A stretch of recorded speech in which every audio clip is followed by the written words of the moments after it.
Hello, and welcome back to Alice Talks Football, and welcome back to another live Manchester United news, transfer news, takeover news, general news show, and more of a discussion show today because we will also be discussing the Copenhagen game, the Sheffield United game. Where do United move from here? Were the wins convincing? Because, to be honest, the last two wins that we've had aren't particularly convincing, and we will talk about United, certain players, certain performances, so do get your comments in the chat. But I do apologise for being 5 minutes late to this live stream, but there's a few rumours floating around about potentially Manchester United losing some key people. There's a lot of stories going around, and I've reached out to someone to kind of just ask what they know on this story, and they've obviously just got back to me, so we're going to dive into that. But what we're going to talk about is we've got about 8 players who are set back from injury in the next month, so big injury boost. We've got some interesting transfer updates as well surrounding January. United could be spending Paul Mitchell, Jim Ratcliffe, their so-called plans. We'll talk about Ten Hag. If he doesn't beat Copenhagen, could he be sacked? And this is the thing that one of the things I was discussing. So essentially, if Ten Hag doesn't beat Copenhagen, we are basically pretty much out of the Champions League. And, that would be added pressure on Erik Ten Hag. His job is seen as safe, but if he went and lost 3 games in a row, it's seen that Ten Hag's job would not be seen as so safe. Graham Potter's already been lined up as a potential replacement, according to reports. But I would say take that with a pinch of salt. But one of the interesting rumours going about that I want to touch upon, and one of the more interesting news stories sort of floating about, is Mitchell van der Gaag. Now, this is a story that's been floating out a little bit, and this is some rumours that are going around that I've sort of been speaking to some people on, and I'm trying to see if I can get some information here. But if you don't know the case, Ajax have officially sacked their manager. Ajax sacked Stein, however you say it, because, if we want to have a bit of a laugh, shall I show you something, actually? Let me share my screen. Have a look at this. And apparently Ten Hag's job at Ajax was easy. 17th. I mean, the European lads made us all want to kind of troll Ajax, but they're 7th, they're in the relegation zone. So Ajax have obviously, rightly so, sacked their manager because I tell you what, they are absolutely, look at this. 4-3 Utrecht, 2-1 Alkmaar, draw to this team, 4-0 to Feyenoord, 3-3 Marseille, lost 3-1 to FC Twente. When did they last win? Oh, last one in August, and against, I've never even heard of that team. Do you know what I mean? Like, Ajax are a big fat mess at the moment. So Ajax have actually gone out there and they've sacked their manager. Now, who is Ajax's number 1 replacement? Mitchell van der Gaag. Now, Ajax actually tried to employ Mitchell van der Gaag as soon as Ten Hag left. They wanted him to replace Ten Hag. He said no, he went with Ten Hag. Now, it's come out in recent days that Mitchell van der Gaag would be open to becoming the Ajax manager. He would quite like to be a manager. He sees Ajax as a brilliant opportunity. He'd be open to that change. Now, this would be a massive blow to Ten Hag. People say it was the assistant coach, Mitchell van der Gaag. This would be a massive blow to Ten Hag, because I think assistants, they don't get a lot of credit, but there's a lot of managers where their assistant does a lot of the work for them. With Jose Mourinho, we've seen what he's like when he's lost major assistants from time to time. Assistants are important in coaching, and there's a rumour floating around that there's actually talks going on for Mitchell van der Gaag to come into Ajax. I think Ajax will probably get an interim. I don't think they would get Mitchell van der Gaag tonight, which is a rumour going around. But there's some rumours going around. I've spoken to someone, and they've said to me that there has been contact today between Ajax and Mitchell van der Gaag. Now, we don't have any more information to put out on that. Again, I'm not a journalist, but I do hear rumours. I do reach out to people. I do ask things. I don't really know anything more than you do, but I know a few people that might know things before other people. And, there has been some contact with sort of Ajax and Mitchell van der Gaag, and that could be a shock exit tonight, which a lot of people don't realise. That is a massive blow for Ajax. Like, that is a massive blow. Not for Ajax, for Man United, for Ten Hag. If we lose Mitchell van der Gaag, he's, people might not be happy with Ten Hag, the way we're playing, the assistants, but a manager losing their assistants, it's not easy to replace.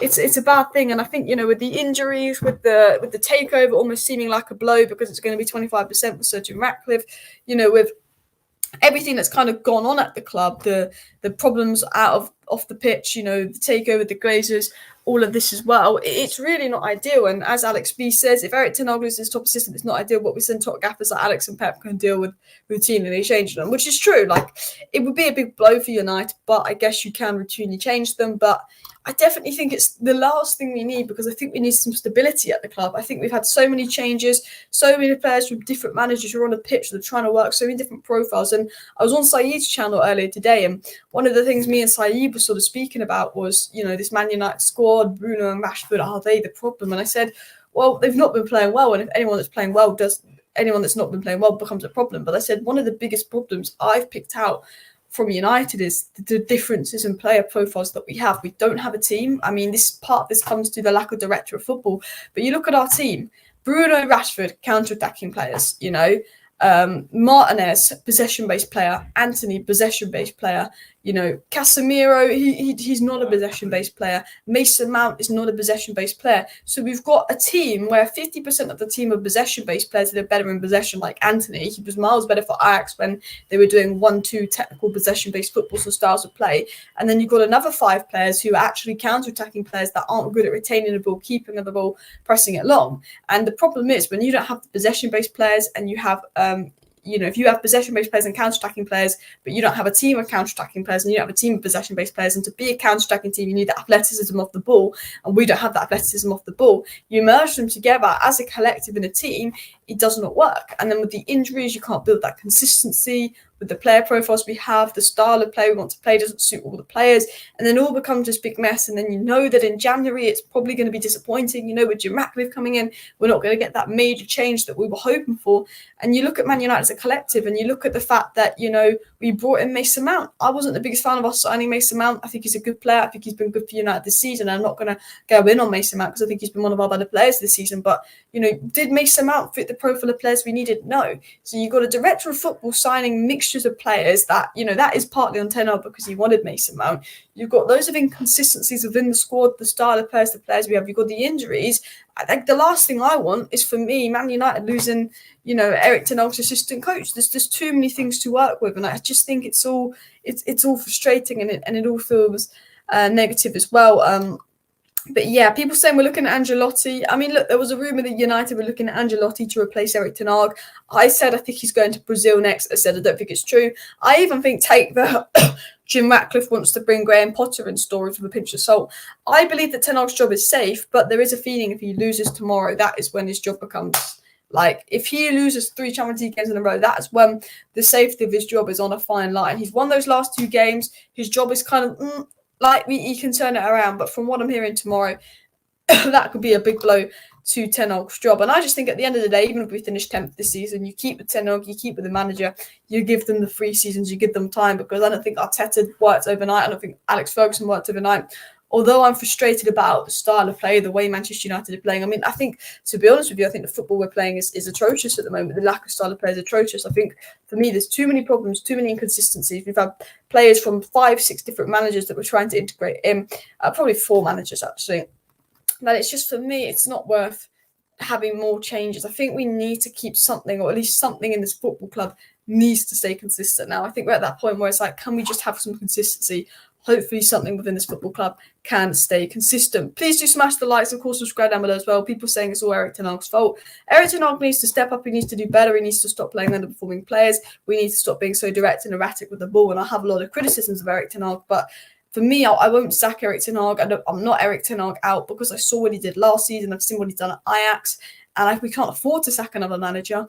And also, I think if you keep sacking managers, but you don't change the people above the manager, we're just going to go into this cycle. Moyes is doing a good job at West Ham. Mourinho's won trophies since leaving United. I just think we could get Pep Guardiola, and I don't think we'd be the levels we want to be. I still think we'd be disappointed as a fan base. Alex makes an interesting point here. Club can't afford to sack Eric Ten Hag if they wanted. New gaffer would literally have no budget. Exactly. I don't even think we'd have the money to appoint a new gaffer. We're hearing United looking at Ancelotti, United looking at Graham Potter. We're hearing all these stories, but I'm does United, let's be honest, it's a City, let's be real. Does Man United even have the money to do that, to make that move, to do this? Because I honestly don't think we do as well. It's unfortunate, but somehow Ajax's best setup was now been diluted with Ten Hag and his team departure at the same time. United don't have the best setup. Yeah, I think Ajax's fall off isn't just because Ten Hag's left. I don't think it's, oh yeah, look what they're doing about Ten Hag. Ajax lost a lot of Ten Hag's players when Ten Hag left. A lot of key players. They lost their director of football, obviously Overmars. I think he did something weird. Can't remember what it was as well. All of this kind of stuff. So it's a mixture of things. But what I will say with Ten Hag is Ten Hag with a good structure with backing around him, success at Ajax. Ten Hag at Man United, bad structure, very bad structure. So I do think, I'm going to stay positive. I'm going to put my positive hat on. Do I want Jim Ratcliffe? No. Do I want full sale? Absolutely. Am I happy with things going on at Manchester United? Not at all. Do I like Ten Hag's style of play? Not at all. But positive hat on here. Ten Hag. All right. Jim Ratcliffe's probably coming in. There was an interest. There is a rumour. I don't know. There's a rumour that there could be some complications in Jim Ratcliffe's deal and then there could be a chance for Qatar floating around by someone quite credible, but I'm not going to play into it until that rumour becomes something that is reported publicly. But the way I see it right now is, okay, Ten Hag's here. Ten Hag's here to stay. Ratcliffe's coming in. Ratcliffe's going to bring in Paul Mitchell. Paul Mitchell comes in. Manchester United implements a good structure. Manchester United hopefully get some funds to spend in January. I don't think we will. Ten Hag has a good structure around me as Paul Mitchell, aligning the signings we're making with the way he wants to play with these young players, integrating all the players we need. Ten Hag, right signings, right people, right personnel, right structure. Manchester United success. I mean, that is what we have to hope for because that is the only way we can positively think going forward. Because do I think we're getting Qatar? No. Do I think we're getting anyone special in January? Absolutely not. Do I think Ten Hag could turn it around? Yes, because of injuries. But am I convinced with the way we're playing? No. And the reason I'm not convinced is it's not my thoughts on Ten Hag, it's my thoughts on the players.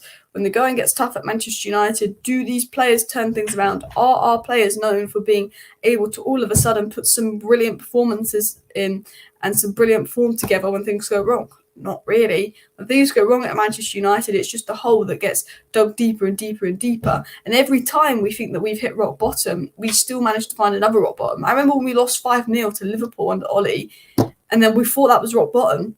And then that season got a whole lot worse. I remember when we lost to, Bayern Munich and we lost to Arsenal and that's how badly the season started and we lost to Brighton. It felt like rock bottom. And then we go 2-1 up against Galatasaray to lose 3-2.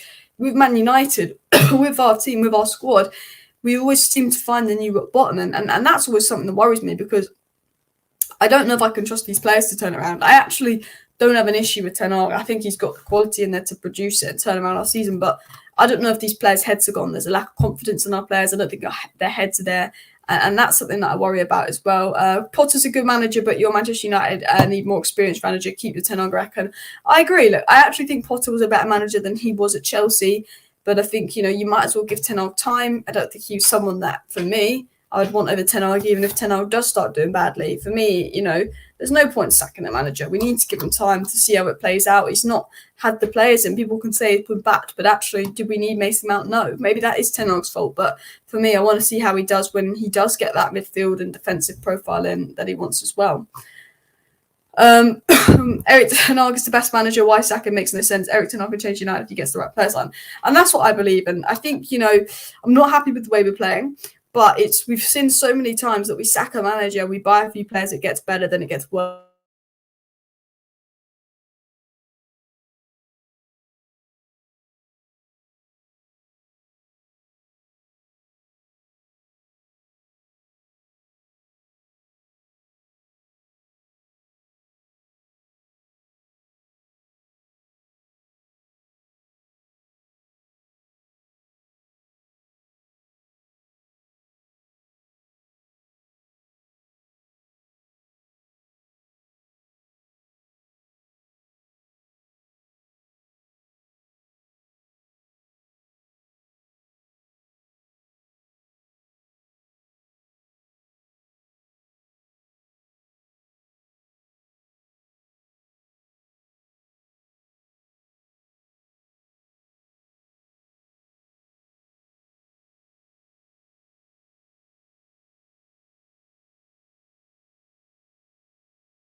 Right, wait, am I back? Am I back? It's the Glazer internet.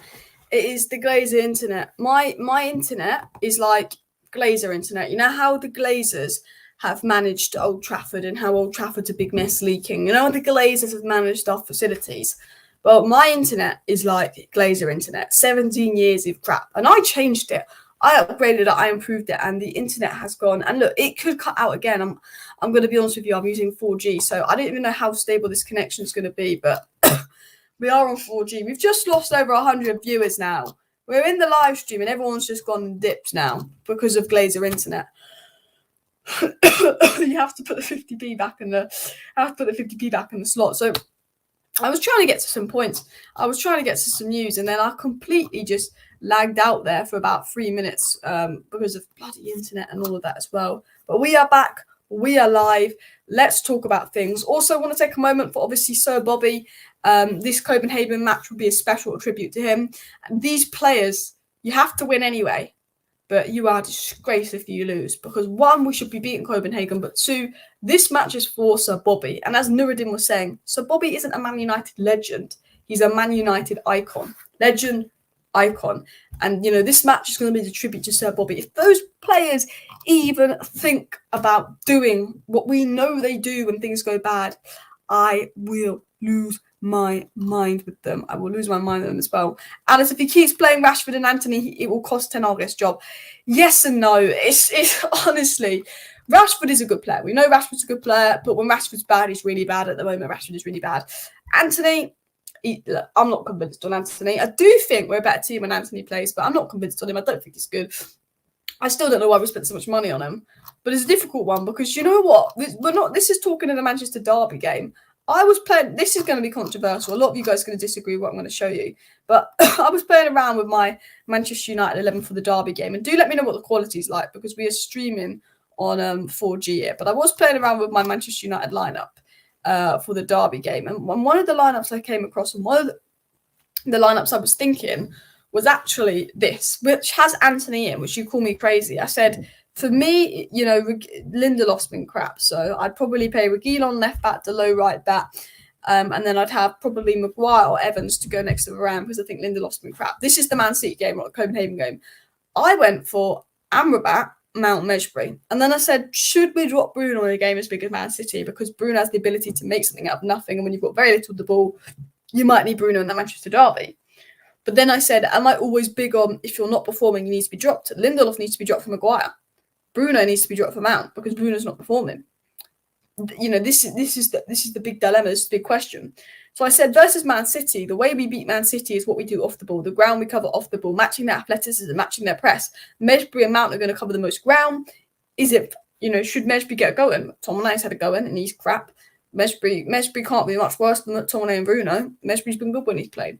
But one of the interesting things is I actually thought about it, and I've kept Anthony and Rashford as my wingers. Garnacho's our best winger right now. Garnacho's our only winger that looks like doing anything, but Garnacho off the bench, he's just so much better when he starts. I'm not sure. And that is because as crap as Rashford's been this season, Rashford against a big six side normally gets a goal, normally turns it on.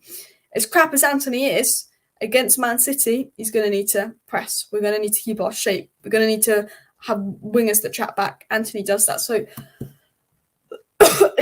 as much as I don't see why he always persists with Anthony, one of my lineups did involve that as well. But then my other lineup is, I'm like, as bad as Bruno's been, can we drop him in a game like this?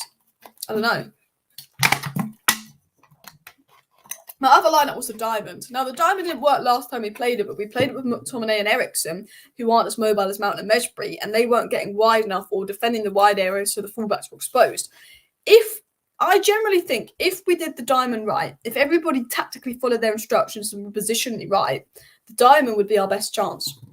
The reason I say that is, okay, and you could argue you could play Martial over Rashford with Højlund. Maybe Martial and Højlund could be split strikers, but I think versus Man City, we need control. We need to grasp the midfield. The best way we can do that is have four players in midfield. Mount and Mejbri can cover so much ground. They can give fullback the cover. They can go out wide. Amrabat can be the holder. Bruno will then get more of the ball and be the creator. And then you've got Rashford and Højlund making those runs. Maybe you put Martial on for Rashford if you want a bit more retention in the final third. But I think Ten Hag wants to just hoof it to Rashford and see if Rashford scored. So as poor as a lot of those big name players have been, when you think about Man City, if we don't play Rashford and Bruno, where are the goals coming from? Where are the moments coming from? When's anything coming from? But Bruno needs to not give the ball away as much. I'm a big Bruno Fernandes fan. I'm not one of those people that want him sold, but I have to say he's not been good enough. He gives the ball away a lot, and that could cost us versus Man City. So I was thinking about how we should line up versus Man City, and I actually said, well, I don't know if the diamond will work. So I went with this lineup because I think it's all about how much ground we cover off the ball. If we can cover a certain amount of ground off the ball, I think we can compete with Man City. But I think Copenhagen, I would do something very similar to that as well. It won't be easy. Bayern only just beat Copenhagen. People don't realise this. I said Copenhagen could be a harder game than Galatasaray. And that was before we played Galatasaray, which kind of regret saying now. Because Copenhagen are top of their league. They're an incredibly well-drilled side. They drew to Galatasaray, who beat us. They were very unlucky to drop points to Bayern Munich. You know, Copenhagen have been a very, very good side, very well drilled, very organised. You know, Brighton's very well drilled, well organised. Newcastle's very well drilled, well organised. Villa's very well drilled, more organised. Those three teams are better than us. Do you look at Newcastle's starting lineup and think that Sean Longstaff, Lascelles, Joel Linton start for United? They don't. But why are Newcastle playing 10 times better than Man United? Because they're well drilled, they're well coached, they're well managed. They've got players that follow the instructions, do this and that. And, you know, our players don't do the basics, can't pass, don't follow the instructions, aren't working hard off the ball. And when you play a team like Copenhagen that's going to do that, that's going to tick all those boxes, yeah, I do think it's particularly worrying in that extent as well. Guys, do make sure you hit that like button if you haven't already. And, of course, subscribe down below to Alice Talks With New. Obviously, Manchester United news, football news. It is a little bit dry at the moment. It is just that period where things are dry. But I think things will heat up soon. Things will get excited soon. So do make sure you're subscribed to the channel. You smash the like button, you share the video, all of that stuff if you want to stay up to date with all the latest Manchester United news and more. Alex says we have too many wasteful players, can't play possession style, even in transition, we just give the ball away either. And that's the problem. And I'm a big fan of Bruno. I think Rashford's good on his day, but they have been two of our most wasteful players. And I think when the other players are being wasteful, Bruno and Rashford can't be wasteful.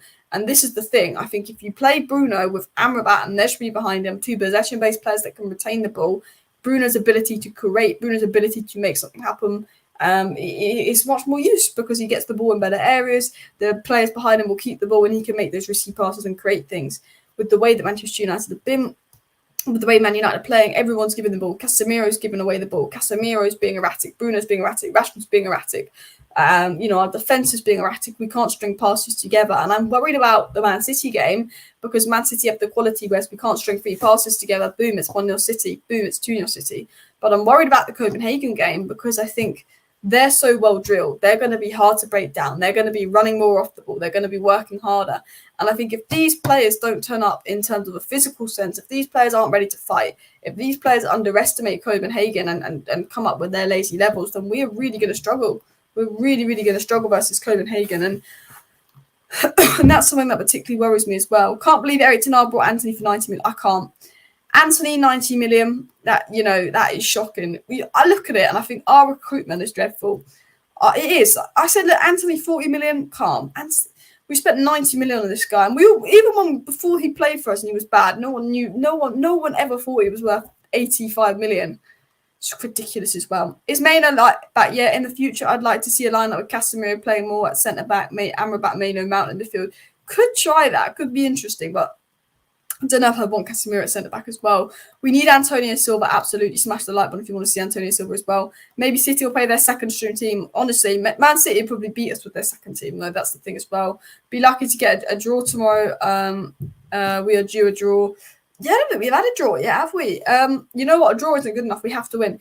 If we have to beat Copenhagen twice and Galatasaray, and we can get out of our group because Galatasaray due to Copenhagen. We have to win the both Copenhagen games, and then we go to Galatasaray and win that, and we should be fine. Unless bloody Galatasaray beat Bayern, then we're absolutely screwed as well.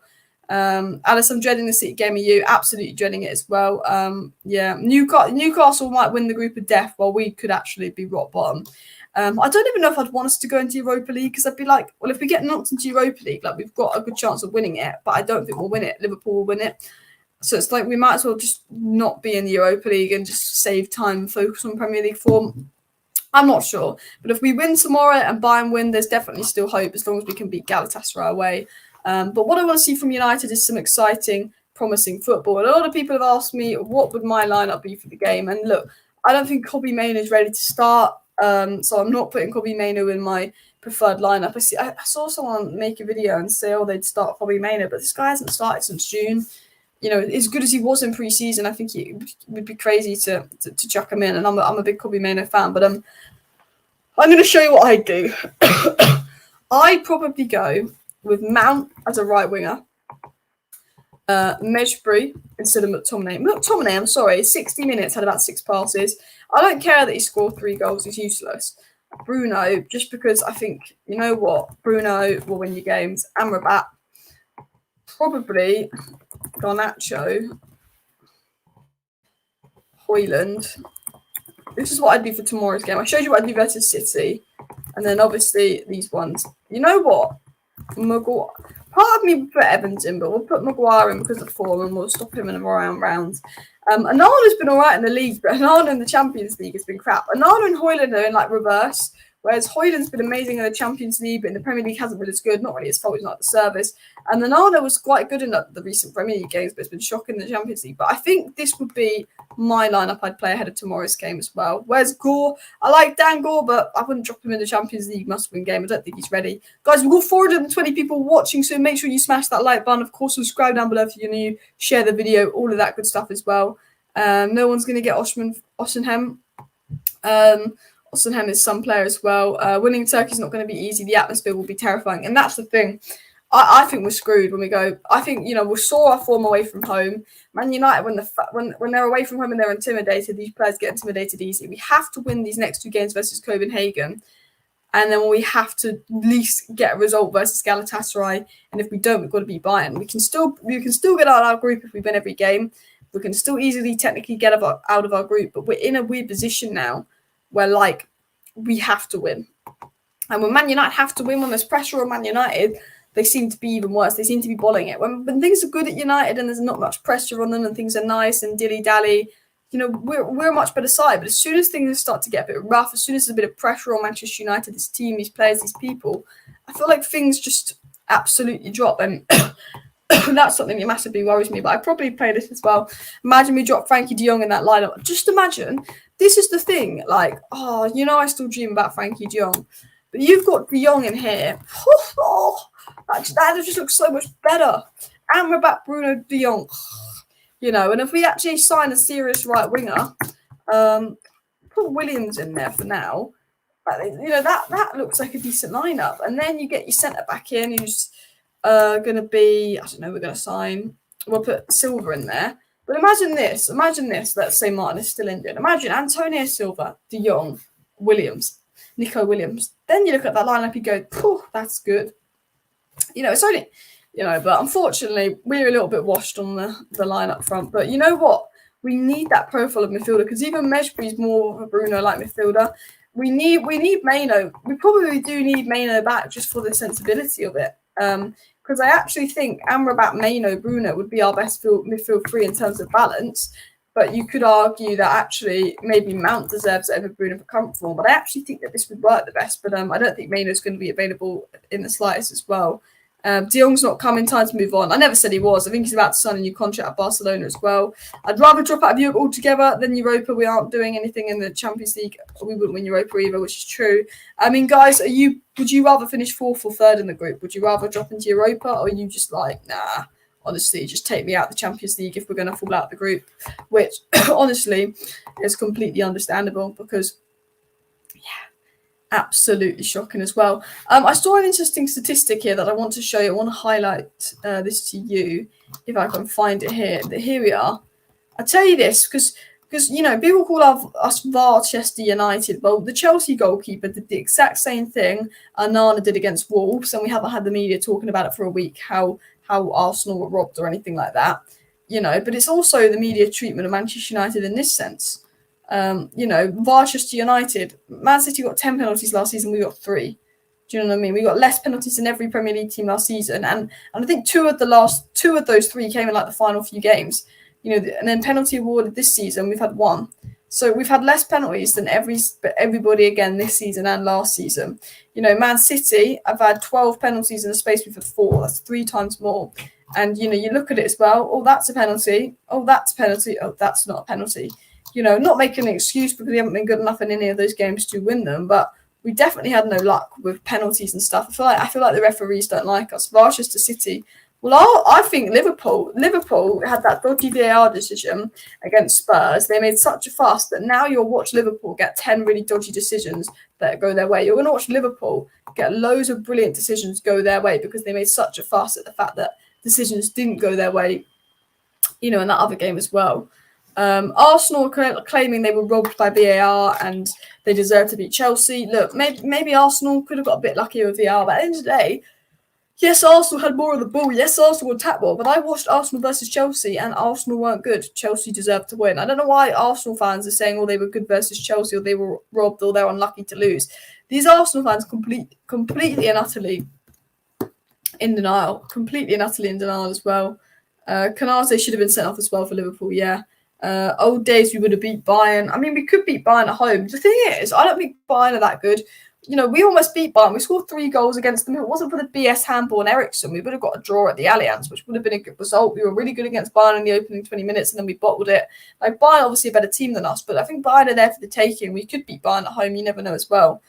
Since Klopp complained about us to VAR, been a bizarre agenda against us. Literally, people forget this, but Klopp made a comment that we get loads of penalties, and since then, we've barely had any penalties. Since Klopp made a fuss that Liverpool had unlucky VAR decisions, all of a sudden, Kanate's escaping being sent off, this and that. All of a sudden, Liverpool are getting all these lucky, easy, brilliant decisions, and for me, it's just like, do you know what I mean? Like, maybe we need to kick up a fuss about us getting no decisions because we haven't been good enough this season. We don't deserve to be any higher in the league than we currently are. But in terms of VAR, in terms of decisions, in terms of refereeing decisions, we could be on 3 more points if we actually had things go our way. And had we got that penalty versus Spurs and gone 1-0 up, it could have been a different game. It's all fine lines. It's all the small things. But the one thing we definitely haven't had any of the season is luck. Now, guys, it is 7 p.m, so I will be rounding up the live stream in a second as well. But I have to say, big up everybody that did tune into the live show. Smash a like and do subscribe if you're new as well. If Eric Ten Hag and Emery swap teams, would the results still be the same? Our players would be throwing Emery under the bus, and Aston Villa would be playing better than Man United for sure. Probably, although I don't know if Ten Hag will be doing as well as Emery's doing with Villa, but I think swap the managers, Villa might still be above us just because they've got the work rate, the fight, and mentality as well. Shock exit could be Mitchell van der Gaard for those of you that are worrying. I probably should have clarified that a little bit earlier on. I did speak about it at the beginning of the video as well. But we're very close to 200 likes, people, so keep smashing the likes for 200 likes as well. Someone says it's not been too bad for us with VAR. It's not. I don't think we've had much luck with VAR. I don't think we've had much luck with VAR at all. But we've, the reason I don't go on about VAR that Arsenal fans are, because Arsenal are saying they're robbed by VAR, this robbed by VAR, that is because even if we have been robbed by VAR, we haven't been good enough. We're not deserving to be any higher in the league. We don't deserve to be higher in the league, So I'm not going to sit here and complain too much about VAR. As unlucky as we've been, I think that we've been absolutely shocking, and that's the truth of it as well. I want to see Case and Amrabat in the same midfield, added physicality, and Amrabat looked a bit overwhelmed as a lone DM. I agree. I think Amrabat was good in those sort of final 60, 70 minutes of the game, but was very overwhelmed in the opening 20. I don't think over 90 minutes, Amrabat has been the most convincing. I think Amrabat's been good. I think he's been solid. I think it's been a great signing. I'm really happy with Amrabat. But over 90 minutes, he's not had a performance where he's been brilliant over 90 minutes. He had a performance where he's been shaky for 20 minutes, good for 70 minutes. And maybe he just needs that extra balance with him in midfield with someone, and I think Casemiro would look better next to Amrabat because he can give that defensive cover for Casemiro to go forward, and I think Amrabat would look a lot better with Casemiro next to him. But listen, people, I'm going to wrap up today's live show, so please make sure you smash that like button. Of course, subscribe down below if you're new. Share the video. I do apologize for it being a later live stream, but there's not loads to talk about. I need to have dinner before the Spurs game. I will be doing a video on the Spurs game on my second channel, so make sure you're subscribed to ECILA Football if you want to keep up to date with the second channel stuff. Thank you everyone for watching. I will be back tomorrow morning with an update, or tonight if there's any breaking news, but I highly doubt it. See you next time. Bye.